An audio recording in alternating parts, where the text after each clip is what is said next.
Good morning, everyone. Welcome for Friday. So, to those of you who are new to my channel, I want to share a little bit about my life with all of you. Coming from a super sensitive personality, a lot of my longtime subscribers have seen a change in me and my personality, and I want to share with you how I conquered that really sensitive personality that I had. It was something that is a lifelong goal of mine, was to try to make my life a little bit less sensitive to the things that people said, or to just always worrying about what other people thought of me. This has been something that I've been working on for many years, and it has really come into play and come into place since January. And I think that you will be inspired, and if this is something that you're interested in, I want you to know that you're not alone. In fact, you can conquer this. You can conquer the chronic worrying and chronic stress that's you're putting upon yourself because you become so stressed out in life. It's easier said than done. It is one of the hardest things that I had to learn to do, was to just not worry about my image, worry about what people thought of me, worry about being a perfectionist, and just started striving to be just me and just who God made me to be. With all the flaws, with all of the mistakes that I make in life, just to love me for me. Not a boastful kind of love, or one of them kind of loves where you're conceited, but just to say, you know what, I am enough. I've done enough. I am enough. I am me. In the past, I stressed so much in life with YouTube and what people thought of my YouTube channel, what people thought of how I made things and cooked, and the way I looked, the way I dressed. I was so concerned what other people would say. And to be honest with you, I totally conquered that now. And I want to share with you a little bit what has helped me so much in understanding. It all stemmed from my childhood, and I never even thought about it before, that the book has opened up my eyes and changed me for life. I really like having my chair here. So in the evening, I do a lot of reading, and it's just so nice because it's near the fire, so it's warm, and I have my blankets, and it's just so nice. So I rearranged our furniture, and I just love it so much better. Well, hello everyone, and welcome to a morning video.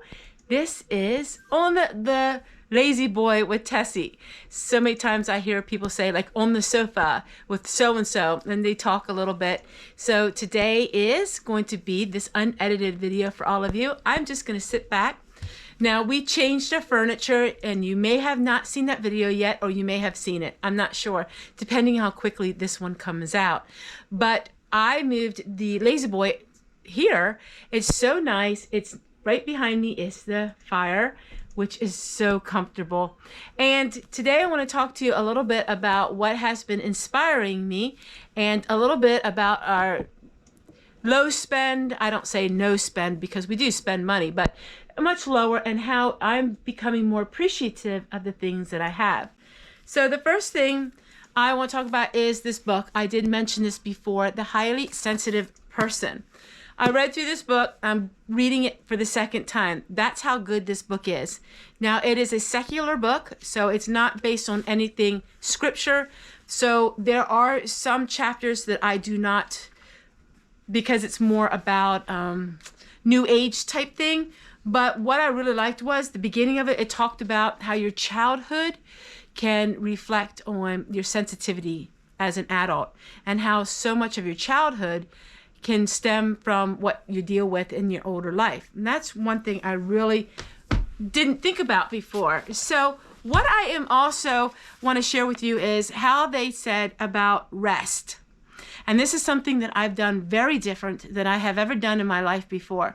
I live a very rushed life. So I grew up that way. My mother was constantly going from one room to the other, cleaning, never sat, never relaxed. And that was something that I just learned growing up.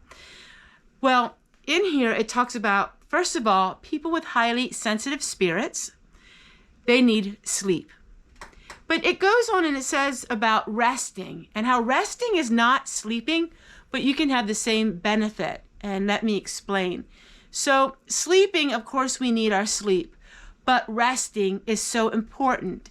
And one of the ways I like to rest is in the evening, I turn off all of the electronics, all of them. And then I do a lot of reading. So this is where I do my reading. And then I have my blanket right here. And I sit and I read.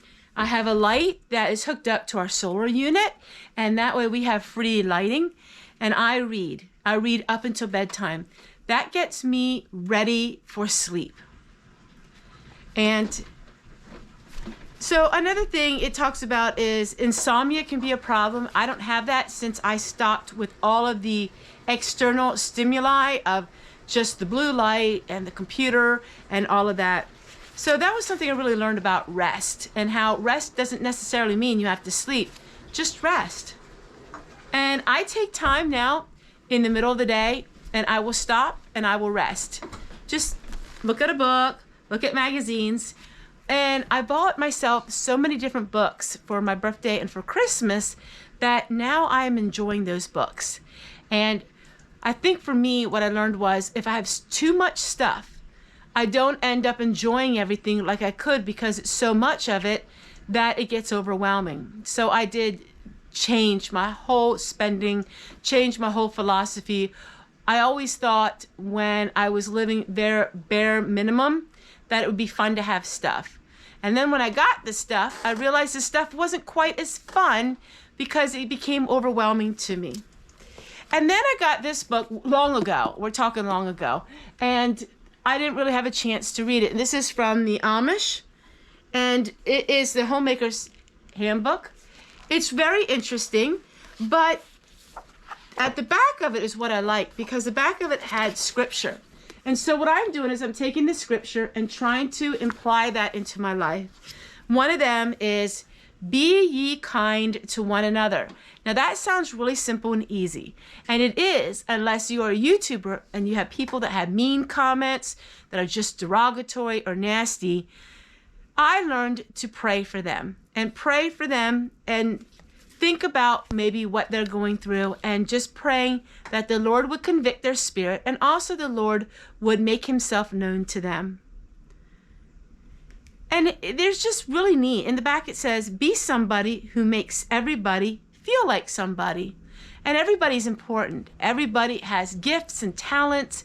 And these are things that I am striving to do. And I'm finding my burdens are a lot easier.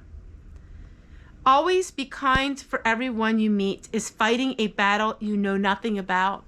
And sometimes I don't think about that. And I think, well, if somebody watches my videos and they make fun of me or my husband, maybe they're doing that because they're lonely. They don't have a husband and they are lonely. So I try to think about why people would do what they do. And it helps me feel better, because it doesn't help me. I don't dwell on it so much that it's something that I've done. But I just think about maybe there's a reason why people are the way they are.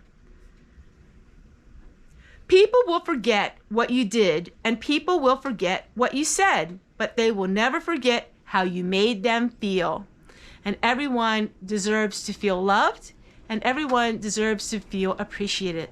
And I try to appreciate everything in life now, and I think that's one of the things that I'm learning on this lower spend and just buying only the necessities, is I appreciate then when I do get something a little bit out of the ordinary.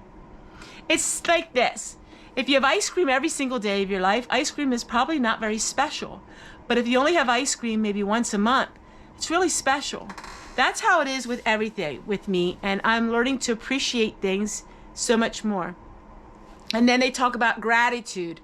And sometimes when life is really a struggle or I'm stressed, I think about how somebody else has it so much worse than me, and it makes me more grateful. Gratitude turns what we have into enough. And it's not about comparing ourselves with someone else. It's about learning to appreciate what we have. And these are the things that I am working on and striving for. And a lot of it really has to do with lower spending, because when you don't spend as much, you're more grateful for what you do have, in my opinion. It talks about trust and trusting in the Lord with our whole heart. Worry is like walking around with an umbrella waiting for it to rain.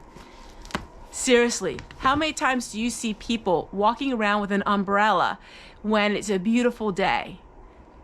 Are they waiting for the rain? That sounds silly, doesn't it? But that's what worrying does to us. We are walking around waiting for something to happen. In the meantime, we're not living our life. And that is a big challenge for me because I stress and worry about everything under the sun.